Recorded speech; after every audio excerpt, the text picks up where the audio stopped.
Eso. Bueno, Bueno, bueno, Cecilia, primero pues muchas gracias por acceder a estar aquí con nosotros. Si te parece, mientras van ingresando, eh, me gustaría, digamos, que nos hablaras un poco de ti, qué haces, qué es Vuelta Canela, qué es Crianza con el Cerebro en Mente. perfecto. Bueno, yo soy Cecilia Zuleta, soy psicóloga, trabajo en crianza y en desarrollo. em, y, en- y llevo trabajando 29 años en temas de crianza. Me formé en Colombia, en la Universidad Javeriana, y me dediqué con Juana Morales a trabajar en crianza y en desarrollo. Formamos un jardín infantil que desde el principio lo pensamos en un lugar donde las familias tuvieran acompañamiento en la crianza y los niños tuvieran un espacio donde pudieran tener experiencias que les permitiera desarrollarse de manera adecuada, donde trabajáramos regulación emocional. Desde el principio siempre lo pensamos. Y muchos años después empezamos a hacer un entrenamiento en disciplina consciente, implementamos el programa en Vuelta Canela y hoy en día Juana y yo somos instructoras certificadas de disciplina consciente, que es un programa diseñado por la doctora Becky Bailey. De Vuelta Canela se desprendió un hijo que fue crianza con el cerebro en mente. Empezamos a trabajar en comunidades vulnerables, acompañando madres comunitarias, acompañando, digamos, otras poblaciones en los temas de crianza. Entonces decidimos que íbamos a empezar a trabajar en redes porque era la forma como, o sea, veíamos que en los pueblos y en todas partes todo el mundo tiene un celular. Y dijimos, pues la forma de llegarle a la gente y de permanecer, porque si íbamos a una ciudad y dictábamos una conferencia, la gente no nos volvía a ver. Entonces dijimos, a través de las redes, no somos millennials, pero lo logramos y ha sido una experiencia súper bonita y creemos que pues que a todos estamos acompañando mucho haciéndolo desde acá. Entonces, esa soy yo, eso es Crianza con el Cerebro en Mente y Vuelta Canela pues es un jardín de primera infancia que está en Bogotá, donde hacemos todo esto como parte del programa de Vuelta Canela. Acompañamos a los papás en la crianza, trabajamos en disciplina consciente y los niños tienen un ambiente seguro, amoroso, donde pues se pueden desarrollar. Ok, pues bueno, nuevamente muchas gracias por haber accedido a esta invitación y listo. Sí, bueno, para los que no me conocen, mi nombre es Gina, yo soy psicóloga y más o menos desde el año 2014 he comenzado a trabajar pues toda la parte de temas de infancia, de adolescencia, ya un poco más desde la parte digital, educando pues en diferentes espacios sobre todos los temas para que papás puedan aprender un poco de infancia y adolescencia desde una mirada psicológica, pero pues de una forma muy sencilla. ¿Sí? Entonces, digamos que pues ahí igual pueden ver mi perfil para conocer un poquito más de lo que yo hago. Y pues digamos yo lo hago a través de un espacio que llamo psicoinfantil adolescente para que todos aprendamos juntos de forma sencilla qué es lo que sucede en la infancia y qué es lo que sucede en la adolescencia para que podamos conocer a los hijos y reconocer un poco cómo éramos nosotros en aquella época. Entonces, Claro. básicamente. Entonces, si te parece, pues para introducir el tema, yo quería hablar con ustedes de este tema porque me parece importante ahorita todo lo que está pasando desde más o menos un año ya va a ser por la pandemia, y es que cuando llegó, estoy seguro que no hay nadie que pueda decir que no le revolcó la vida, ¿no? En diferentes Claro. aspectos la vida nos la volvió patas para arriba, como decimos aquí en Colombia, y es que me he dado cuenta que las familias no escaparon a esta situación, ¿sí? Digamos que esto comenzó a producir un cambio muy abrupto en la dinámica Muy. familiar. Los niños, los adolescentes, de un momento a otro, sin planearlo y sin buscarlo, tuvieron que estudiar todo el tiempo en casa, de forma virtual, y esto se volvió un reto muy grande para los papás. Y pues, digamos, ahora que poco a poco en diferentes países se está retomando ya las clases presenciales con lo que llaman alternancia, esto implica otro reto porque no es volver a lo que ya estaban acostumbrados, sino adaptado a algo que llaman protocolos de bioseguridad, ¿no? Entonces, digamos que ahí también la dinámica cambia y es otro revolcón. Y es importante eso y por eso es que quiero que hablemos hoy de este tema y me gustaría, Cecilia, que primero hablemos un poco de las clases virtuales, que fue como el inicio de toda esta Ok. etapa y es porque pues igual en muchos colegios y jardines van a seguir un poco clase presencial y otros Claro. días clase virtual, entonces eso no ha acabado, ¿no? Entonces me he dado cuenta que hay jardines o hay colegios que a pesar de que entraron a la modalidad virtual, siguen haciendo todo como lo hacían presencial. Es decir, si era de 7 a 3 sigue siendo de 7 a 3 de la tarde. Y pues obviamente Sí. eso, yo me pongo a pensar, y si hubiera sido así cuando yo estaba en el colegio, habría sido muy agotador, porque pues estar tantas horas frente a una pantalla y fuera de eso con una carga académica tan fuerte, pues en realidad, digamos, pienso que es algo como muy pesado y eso sumado que pues los profesores un poco, digamos, se han alejado en algunos aspectos y los papás han tenido que ponerse como ese rol de profesores cuando se dedican a cosas totalmente distintas. Y por ejemplo, eso me recuerda un poco cuando yo era niña, yo me acuerdo que mi papá, digamos, era muy bueno en cosas de matemáticas y a veces cuando yo tenía problemas con esas materias, él trataba de explicarme, pero no, como que no daba porque era un tema que a No mí era tan me fácil, tocaba. claro, Exacto. para uno Y como eso papá. que él se dedicaba a la docencia. ¿Sí? Y entonces yo me Ah, puse a pensar en estos últimos meses, ¿cómo será, si a él le costaba que yo pudiera entenderlo, cómo será alguien que ni siquiera tiene que ver con ese tema, mucho más complicado, ¿sí? Entonces, y mucho más frustrante y una carga que en realidad no le pertenece, ¿no? Entonces, porque pues tienen otras profesiones y digamos que también hay ausencia de contacto físico y eso es algo que me parece muy fuerte. Uno no puede ver a los profesores y a los compañeros o tener ese, digamos, o tocarlos o nada, porque en la pantalla pues uno lo ve ahí y ya, y uno ve un cuadrito, pero no ve más, ¿no? y Entonces, fíjate complicado. que eso que tú estás diciendo me parece que es bien importante entenderlo, porque tú dices hubo un revolcón al principio hace un año y ahora tenemos otro revolcón. Yo creo que hemos tenido varios revolcones en los diferentes países, ¿cierto? Porque pensábamos que era un rato nomás, Mm, entonces los papás estaban o estábamos muy como negando que nos mm. tocaba enfrentar esto y pues veníamos de ser papás trabajadores, mandábamos los niñitos al colegio o al jardín infantil y luego de un día para otro viene este revolcón, pero este revolcón no solamente tiene que ver con un tema académico o con un tema del colegio, sino que este revolcón hace un impacto muy importante en el cerebro y empieza un estado, digamos, el cerebro entra en un estado de supervivencia donde hay incertidumbre y donde empieza a tratar de buscar como patrones que le den línea, porque el cerebro siempre está buscando tener como certezas. Y no había certezas, pero las certezas que buscamos los humanos es como, no está pasando nada o esto es lo Sí. peor del mundo. Luego empezamos a darnos cuenta que, no era un mes, sino que esto empezó a alargarse y entonces todo el mundo a tratar de adaptarse, pero sin poder recibir ayuda en la casa. Y entonces las personas que tenían quien les ayudara en su casa, porque venía una vecina, la abuela o una persona que trabaja en la casa, pues ya no solamente tenían que atender la escuela, sino tenían que atender la comida, el aseo de la casa, una serie de cosas. Pero al mismo tiempo tenían que seguir trabajando.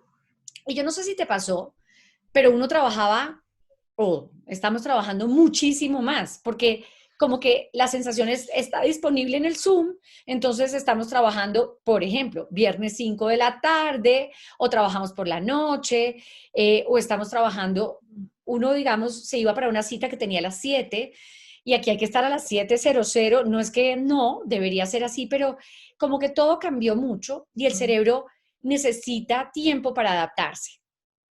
Sin embargo, adaptarse a una situación como la que hemos vivido, pues no es una cosa tan simple como nos adaptamos para un buen vivir, sino nos estamos adaptando para una cosa dolorosa, difícil, hay duelos, hay miedo, porque además hay un tema de salud que está atravesado y lo que termina resultando es que cuando yo tengo que tratar de que un niño aprenda, no importa la edad, si tiene 2 años o 14 o 18, si el cerebro no se siente seguro, no puede aprender de la misma manera, no está óptimo para aprender. Eso, digamos que me parece que es como el primer punto importante de entender que nos ha sucedido en la pandemia y que sigue vigente en este momento. Seguimos en incertidumbre, no sabemos qué va a pasar, todo el mundo habla de las vacunas y sí, en unos países ya llegan, en otros van a llegar, pero de todas maneras hay incertidumbre. Mm. Los colegios, yo pienso que han hecho una labor espectacular, los educadores de verdad nos hemos como partido, como decimos acá, los sesos. Mm. Sin embargo, encontramos que hay muchos que han mantenido una escolaridad, como dices tú, como si estuvieran en el aula. Y eso no puede ser así, porque en el aula pasan muchas cosas interesantes. Uno, que hay conexión uno a uno, ¿cierto? Yo estoy conectada contigo, no estoy conectada con una pantalla en tercera, o sea, como en dos dimensiones y Mm. no hay como todas las cosas que suceden. Lo segundo es que si yo voy a clase de matemáticas, estoy sentada al lado de mi amigo y luego vamos a ir a jugar fútbol y van a pasar una cantidad de cosas interesantes que hacen que las matemáticas me parezcan atractivas, pero si no me parecen atractivas porque me cuestan, no sean tan graves. Y entonces, algunos colegios y algunos jardines infantiles mantuvieron como horarios y, y metodologías que Mm. no van a servir. No porque esté inventado lo de la virtualidad, aunque ya llevemos un año, ya sabemos que hay experiencias exitosas, que podemos además intercambiar entre unos colegas y otros, de otros colegios, de otras ciudades, de otros países, pero por más exitosas que sean, no son las ideales. ¿Por qué? Porque los niños al final van al colegio a socializar y lo académico se va a aprender. Hay muchos pacientes, por ejemplo, con déficit de atención o con problemas de socialización, que les ha ido muy bien en la casa porque están como en un lugarcito protegido. Mm.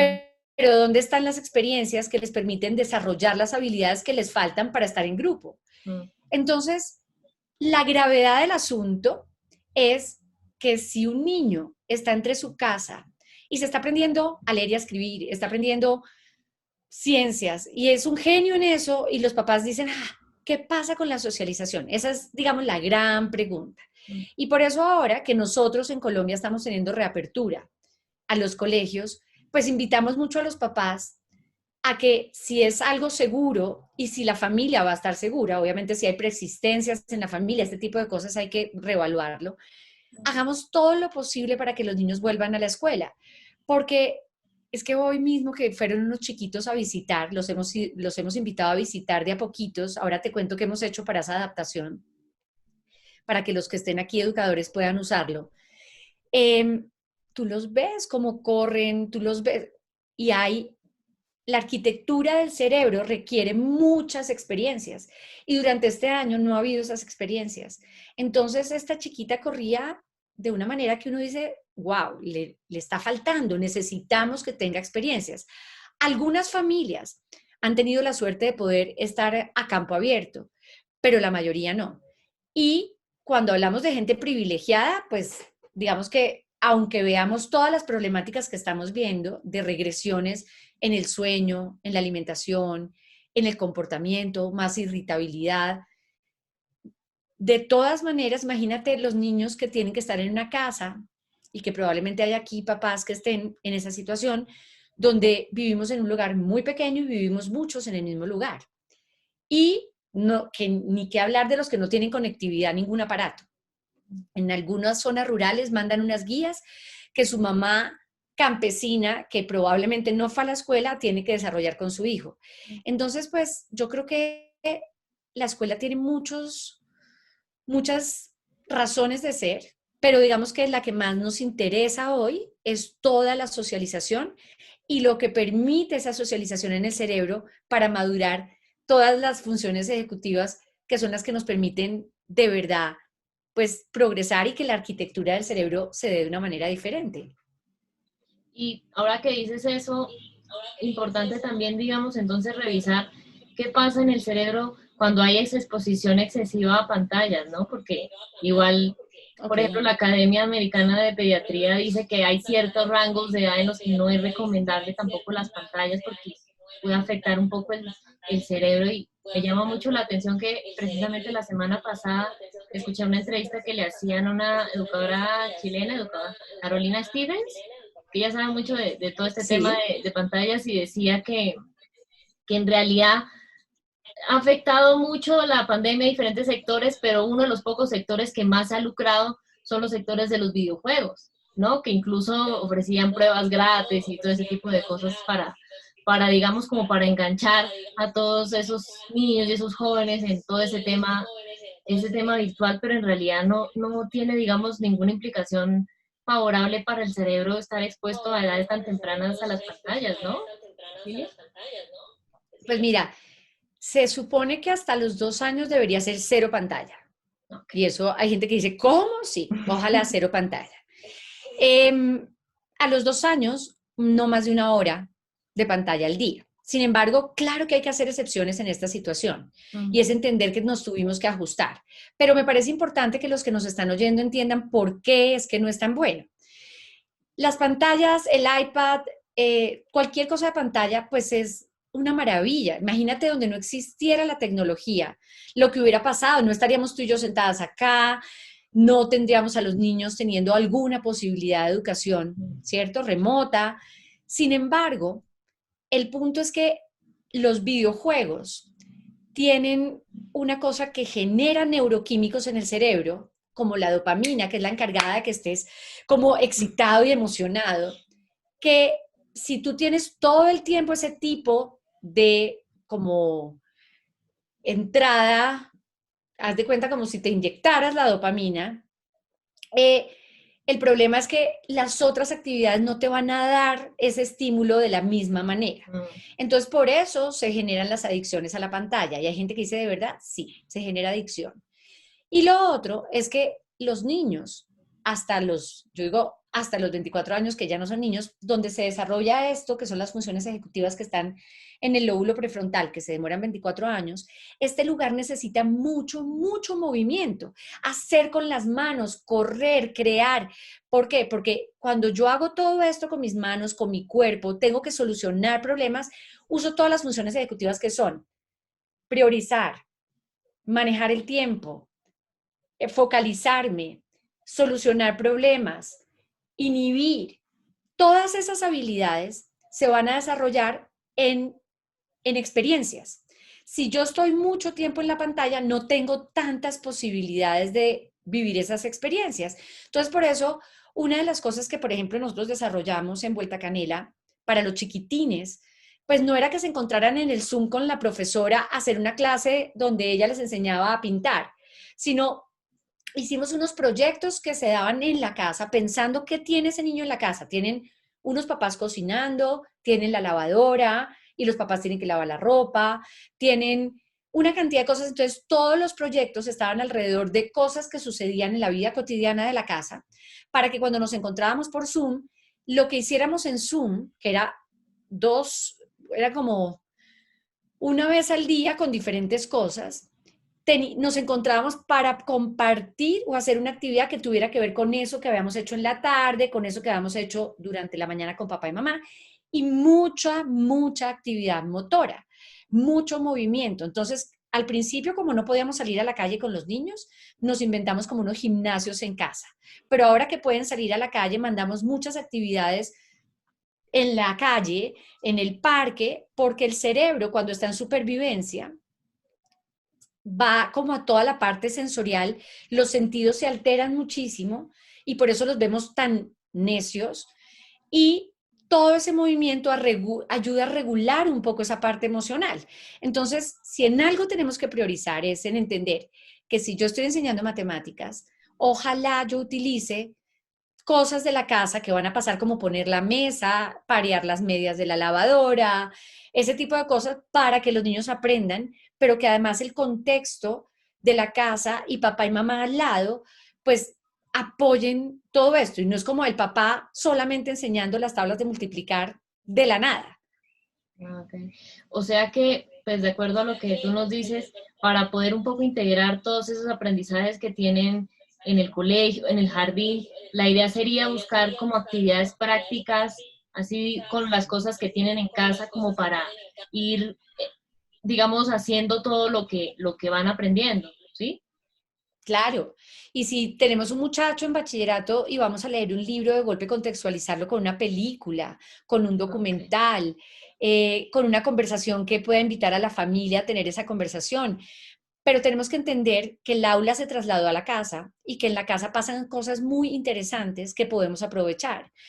Y que si las aprovechamos, los niños no sienten que esto que está pasando aquí no tiene nada que ver con la vida de allá.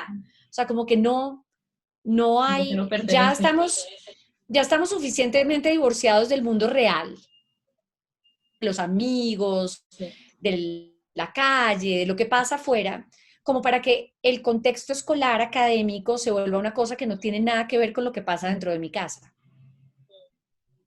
Sí, yo creo que en realidad, digamos, eso es muy importante porque si podemos integrarlo ahí, digamos, independientemente si a mí me gustan las matemáticas, me gusta historia o no, voy a verle una utilidad práctica y le van a quedar a uno más las cosas. Y ahorita que dices eso, me acuerda mucho que en realidad, cuando uno ve, digamos, por ejemplo, documentales o películas que tienen que ver con un tema que uno está viendo en el colegio, sí se acuerda de más cosas, porque por ejemplo a mí me pasó, yo de historia no me acuerdo de casi nada, pero me preguntan de la Revolución Francesa y yo me acuerdo porque nos hicieron ver un documental de History Channel. Y en realidad eso integró mucho mejor que todo lo que decía el libro, por ejemplo, y lo que decía el profesor, que era lo mismo del libro. Entonces fue mucho más práctico porque vi los personajes, ahí viví una historia y en realidad sí ayuda eso mucho como para integrar eso muchísimo mejor. Justo me acordé de eso cuando estabas diciendo. Y fíjate que hoy la escuela hace eso en las aulas, ya, o sea, cuando yo estudié, que soy más vieja que tú, la historia y la geografía no tenían, o sea, no tenían ningún vínculo. Mm. Hoy en día sí, hoy en día la escuela se ha procurado hacer todo esto, pero también he visto gente hacer proyectos maravillosos donde han logrado entender que eso es lo que necesitan los alumnos. Y ahora que vamos a regresar, que yo pienso que eso es muy importante, pues hay mucha ansiedad, hay mucha emoción, pero hay mucha ansiedad.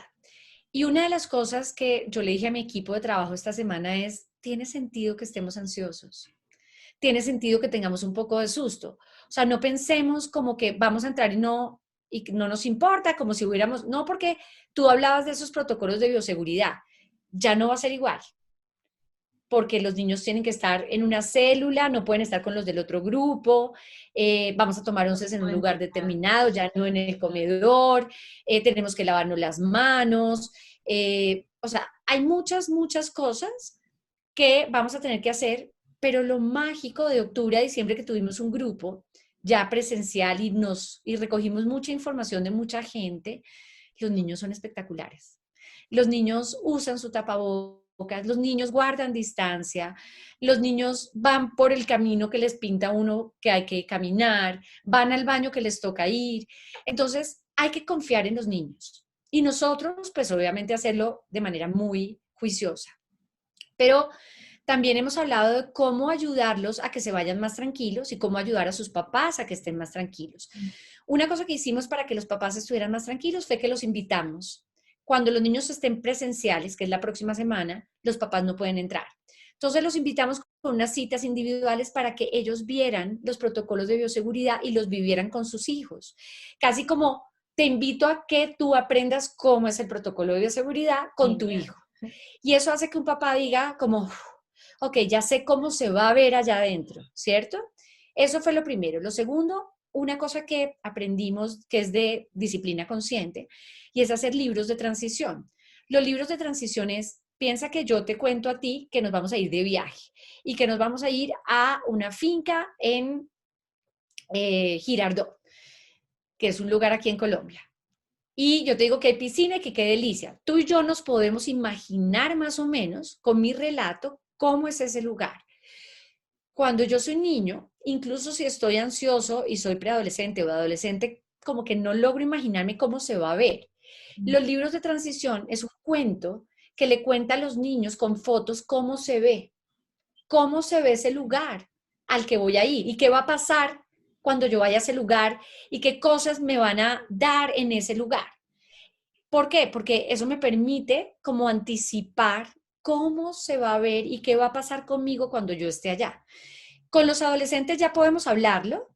Sin embargo, podemos ayudar a que esto suceda, digamos, que ellos también puedan ir, vivirlo, conocerlo, saber cómo va a ser esas pupitres, o si tomamos una foto y decimos, miren, van a estar uno acá, otro allá, uno aquí, vamos a hacer clases en el comedor, lo que vayan a hacer, pero anticiparles para que vayan más tranquilos y más seguros.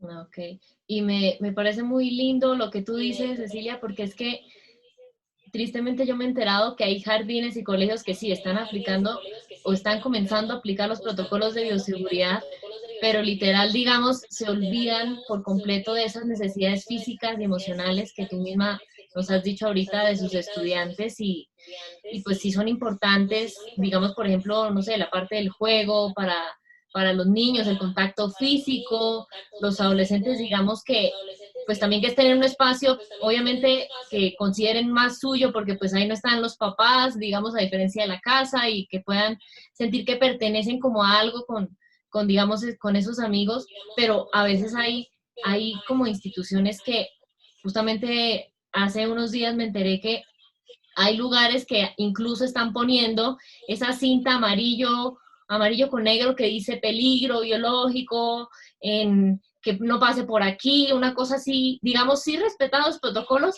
pero ahí como que se van mucho más allá y lo vuelven un poco más, digamos, lo que tú decías, no infundir seguridad, sino lo contrario, porque entonces no puedo pasar por aquí, no puedo pasar por allá y ahí, digamos, se generaría un debate y es protocolo sí, pero el aprendizaje a través de esas necesidades que tienen no está. Entonces ahí, digamos, como que la cosa es complicada porque se olvidan un poco lo Y que nos fíjate que, eso que necesita el cerebro, ¿no? y fíjate que el cerebro necesita sentirse seguro, y sentirse seguro es que haya protocolos de bioseguridad, ¿cierto? Pero el Ujú. mensaje, pues no puede ser de peligro, sino de nos estamos cuidando, ¿cierto?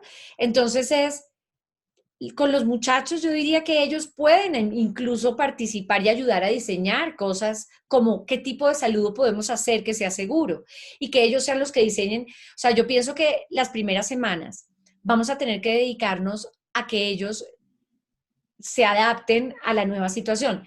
Los niños y los muchachos se adaptan mucho más rápido que los adultos, eso sí se los puedo garantizar, pero es que ellos puedan participar y que se sientan en un ambiente también amable, porque si la sensación es como todo el tiempo estamos así, pues el aprendizaje no se va a dar, ¿cierto? Y los colegios que ya han vivido la experiencia o que hemos vivido ya la experiencia, podemos hablar de que puede que el primer día todos estemos así, pero vamos a fluir. ¿Qué es importante? Que los niños y los adolescentes vienen de un año muy duro, y entonces vamos a encontrar que hay que ser, digamos, más amorosos en el manejo del comportamiento. No quiere decir que uno no ponga los límites que hay que poner, hacer las cosas que hay que hacer, pero entender que es probable que vengan mucho más desorganizados. Y eso para los maestros va a ser un reto. Pero si no arrancamos centrándonos en tenemos que desatrasarnos, tenemos que no sé qué, sino vamos a volver a conversar, contar cómo nos fue, relatar cosas que pasaron durante la pandemia, qué fue lo positivo, lo negativo, con los más grandes, y con los chiquitines mucho, mucho juego, delimitar los espacios con cosas visuales para que ellos puedan saber dónde es que tienen que estar, cuando se les olvide y se les baje el tapabocas, por ejemplo, disfrazar muñecos con el tapabocas, mostrar una foto. Nosotros, por ejemplo, otra cosa que hicimos fue tomarnos una foto, los adultos, con tapabocas y una foto sin tapabocas. ¿Por qué? Porque los niños llegan y te ven solamente media cara. Y yo pongo la otra foto aquí y entonces el niño dice, ah, es ella. Y te ven la cara completa, ¿cierto? Los que nunca, nunca han ido, pues es como, ¿cómo ayudo y cómo lo acompaño y le cuento que eso que le está pasando? Pues sí, eso te está pasando. Sí, y no está siendo fácil quedarse, y tú querías quedarte con la mamá, pero además nosotros los que estamos trabajando a veces decimos, yo ya me estaba mañando a mi casita, también nos pasó. Entonces, pues es entender que todas esas emociones son normales y esperables. Y claramente, una de las cosas de la seguridad es ser honestos con la comunidad en la que estamos. ¿Qué quiere decir eso? Que yo me tengo que cuidar para poder mandar mis hijos al colegio, para que vayan, y que espero que los demás se cuiden. Pero que si alguien de mi casa se enferma, no me, o sea, como que yo no sienta yo no puedo contar esto porque en el colegio me van a juzgar, no, todo lo contrario, tengo que contar para que podamos hacer la seguridad y usar los protocolos de bioseguridad que se necesitan para que ese grupo entre en cuarentena. Eso es muy importante.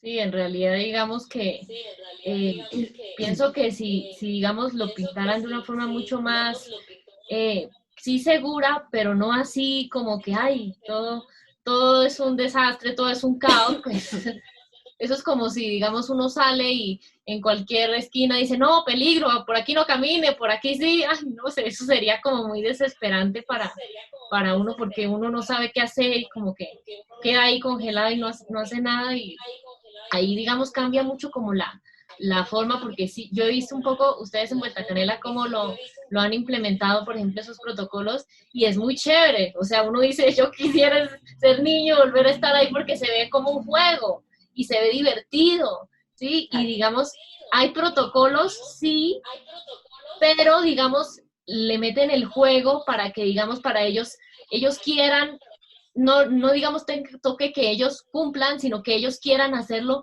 porque se ve divertido, porque es un juego, porque los otros niños están felices. Entonces me parece genial porque en realidad, digamos, cambiaría mucho la forma en la que perciben los niños y los adolescentes ese regreso si los integraran un poco más, digamos, a todo ese aspecto ya para que pudieran llevarlo a cabo de una forma mucho más segura, sí, pero mucho más acorde a lo que ellos necesitan por la edad, ¿no? Y les ayudó mucho ese libro que te cuento de transición, donde todos esos protocolos estaban como en una historia y la leyeron junto con sus papás. El primer día todos iban y ponían su bracito así para que les midiéramos la temperatura, como que estaban muy tensos, pero cuando ya entraron y entonces tomamos la temperatura y nos pusimos el gel y entraron a su salón, ya había unos sitios donde estaba demarcado su espacio y empezamos a cantar y a jugar y cuando a alguien se le bajaba el tapabocas era, mira tu tapabocas o vamos a lavarnos las manos, vamos a comer ahora así como vimos en el... Entonces ellos ya venían y la verdad, lo que nos han contado en otros colegios también ha sido una experiencia exitosa. Ok, sí, digamos que ya hay como para recopilar, importante lo que tú nos dices de que en las clases virtuales una parte, digamos como que una parte mínima sea ahí frente al Zoom, por decirlo de alguna manera, y ya el resto sea un poco más manipulativo, ¿no? Digamos para los niños, ya sea con plastilina, con pinturas, con, digamos, con actividades de la vida diaria, con los jóvenes ya un poco más, digamos, películas, cosas con las que puedan un poco ver todo eso que van ahí como aprendiendo y pues también que tengan sus pausas activas porque de 7 a 3 frente a una pantalla no creo que sea nada agradable para nadie. Y ya un poco más en esas clases presenciales, sí aplica los protocolos, ojo, aquí nadie está diciendo que no se apliquen, pero teniendo en cuenta también esas necesidades emocionales que tienen los niños y tienen los jóvenes, ¿no? Porque pues recuerden que con los protocolos cuidamos la salud física, pero pues con todas estas adaptaciones cuidamos esa salud mental que también es muy importante. Entonces, me gustaría en este momento, Cecilia, que nos dieras así unas recomendaciones que podrían implementar si siguen en clases virtuales 100% o si son clases virtuales combinadas con presenciales que las familias y los educadores que estén aquí conectados pudieran llevar a cabo. Ok, pues mira, a mí me parece que es muy importante entender que la mayor protección de la salud mental está haciendo retornar a clases. Por eso el gran esfuerzo que se hace desde los colegios, incluso desde los gobiernos de diferentes países. Va a haber niños que están en alternancia, que no van a ir todos los días, como tú lo dices. Yo creo que todo lo visual ayuda mucho a los niños, pero también nos ayuda a los adultos. Entonces, mostrarles en un calendario, por ejemplo, con colores, los 2 días que vas a clase y los 3 días que no en otro color. Y que haya unas rutinas muy claras de cómo va a ser, sobre todo el día que están en casa, porque cuando hay rutinas, para los niños les permite anticipar, predecir, organizarse, no importa la edad, las rutinas ayudan muchísimo a los niños a sentirse más tranquilos y seguros. Eh, y Claramente, para aquellos que les cuesta trabajo la parte virtual, a veces chequeemos si es que les cuesta trabajo quedarse quietos, entonces podemos sentarlos en lugares donde se puedan mover, sillas que se puedan mover como esta. Tengo un pacientico que está en una mecedora tomando sus clases y eso le ayuda a una cantidad. Y que hagan muchas actividades como extracurriculares de movimiento, donde salgan, corran, trepen, los que hagan deporte, deporte, pero muy importante todas estas cosas de movimiento.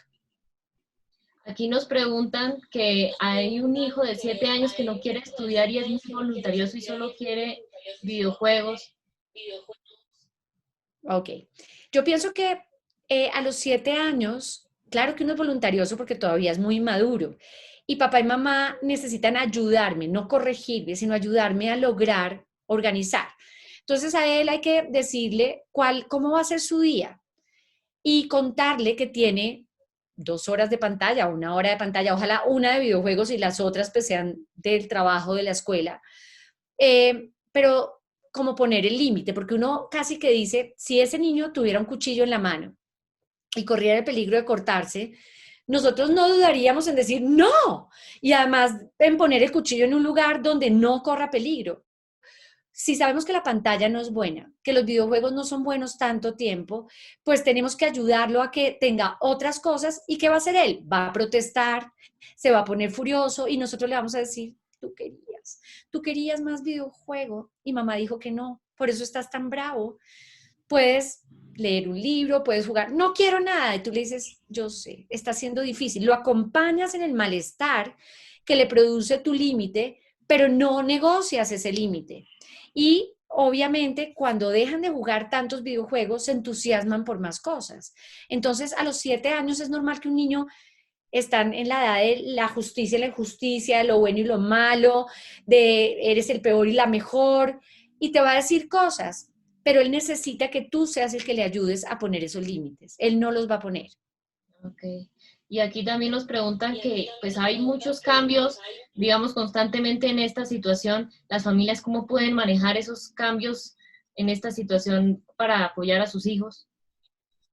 Yo creo que hay que dar certezas, por eso las rutinas son una recomendación. Si ustedes entran a Crianza con el Cerebro en Mente o a la página o aquí al Instagram, hay un icono que dice descargables. Ahí diseñamos con Juana una rutina donde además hay un pedazo donde la rutina se junta con la de los papás para que haya momentos de conexión, porque estamos tan preocupados porque hagan la tarea, por bañarlos, por darle la comida, que a veces se nos olvidan tener esos encuentros que son como de, estamos juntitos tú y yo, que producen unos neuroquímicos que además tenemos que reemplazar por los videojuegos y todas estas cosas, que son eso que uno siente cuando una persona lo mira a uno y cuando uno se siente visto por papá y mamá. Y aquí, digamos, pues me hacen una pregunta relacionada con crianza y ahí pienso que es la oportunidad perfecta para que nos cuentes un poco de crecer. ¿Qué es eso que ustedes llaman crecer? Ok. Tenemos varios cursos en Vuelta Canela. En Vuelta Canela, hágame el favor. En Crianza con el Cerebro en Mente. Uno es Crecer, que es una escuela de crianza, que va, el programa es como hasta los 7 años, donde le damos a los papás herramientas de la crianza, donde hablamos de las edades propias del desarrollo en toda la parte emocional, donde explicamos mucho cómo funciona el cerebro. El próximo Crecer arranca ahora en febrero los sábados, porque pensamos en muchas familias que están en Europa que no tenían el horario de las noches. Este es la quinta vez que vendemos Crecer, ha sido súper exitoso. Entonces yo creo que a lo largo del año Crecer va a estar vigente todo el tiempo. Hay otro curso que hacemos que se llama Creciendo Conscientes, que es de 2 sesiones. Ese es, ya les voy a decir, este también es en febrero, el 17 y el 24, para de 0 a 2 años, para hablar de embarazo, recién nacidos, de cómo empezar esa crianza amorosa desde el primer momento y cómo cablear y hacer la arquitectura de ese cerebro de manera amorosa desde el primer momento. Y los lunes vamos a hacer en Crianza con el Cerebro en Mente un podcast que es de 20 minutos a las 6 de la tarde, donde vamos a hablar de preguntas que hacen los niños. La primera pregunta es, ya la publicamos, es, ¿te vas a morir? ¿Tú te podrías morir? Vamos a hablar sobre esas preguntas que nos cuentan ustedes que sus niños les hacen, no solamente cómo contestarlas, sino de dónde viene esa pregunta, por qué esa pregunta. Ese arranca este lunes. Y vamos a estar promocionando siempre algunas clases que van en vivo y hay otras que están ya colgadas en Crianza con el Cerebro en Mente, que ustedes pueden hacer un clic y entrar a esas clases. Por ejemplo, hay una de déficit de atención, otra de control de esfínteres, otra de sueño. Ah, ok.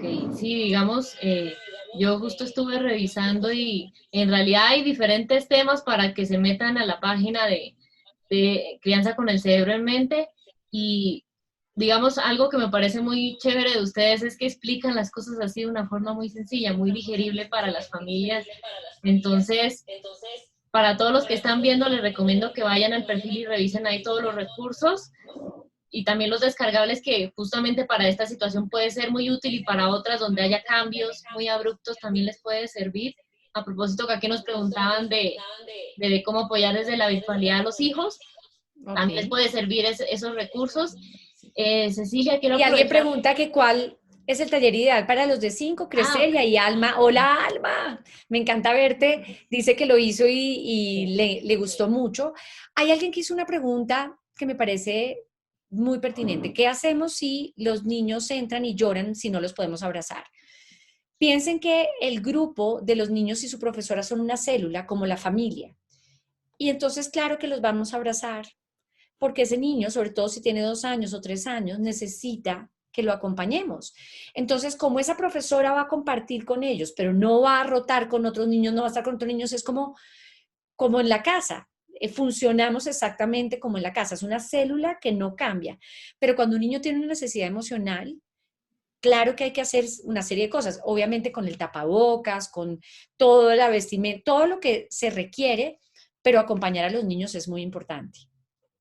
ok. Sí, digamos, importante ahí tener, eso daría para otro live que igual ustedes ya, digamos, tienen de ese tema para que igual si quieren ampliar un poco de eso, pues pueden ir a revisar. Eh, y digamos, en realidad son cosas así súper interesantes y súper sencillas sobre el cerebro, porque pues es importante que entendamos el cerebro de los hijos para entender muchas cosas que pasan y a veces uno cree que ¿por qué me pasa esto con mi hijo? Y resulta que muchas de esas respuestas están en el cerebro. Durante este mes, desde ayer, todas las publicaciones van a ser como 5 o 6 publicaciones, todas son sobre el cerebro. O sea, es un Ok, especial del cerebro que hicimos con Juana que está buenísimo. El cerebro y las neuronas espejo, el cerebro y la conexión, o sea, todos son el cerebro y algo. Los pueden encontrar aquí en Instagram, también los pueden encontrar en YouTube. Aquí los que están, hago una propaganda, todos los que nos siguen por YouTube nos ayudan con la fundación, porque tener seguidores en YouTube nos va a ayudar eventualmente a monetizar para trabajar cosas de la fundación. sí, y es, digamos, genial porque incluso creo que todavía tiene una clase gratuita sobre la calma ahí en YouTube. Entonces, Sí. pues ahí pueden aprender mucho y de una forma muy sencilla y por eso era que quería que ustedes estuvieran hoy acá en este espacio. Muchas gracias por haber estado aquí con Muchas gracias por nosotros esta invitación. y lo que yo les digo siempre, recordemos que la idea es prevenir y no tener que lamentar. Nos vemos entonces en una próxima oportunidad. Muchas gracias, Y Cecilia, y bueno, gracias a todos los que muchas estuvieron aquí. gracias. No, y gracias por esta invitación y a todos los que estuvieron acá. Yo creo que esto que estamos haciendo desde tus redes y desde las nuestras es acompañar a las familias en este momento pues tan extraño que estamos viviendo. Pero de verdad, muchas gracias por esta invitación y a todos los que están ahí. Chao. Bueno, gracias. Chao.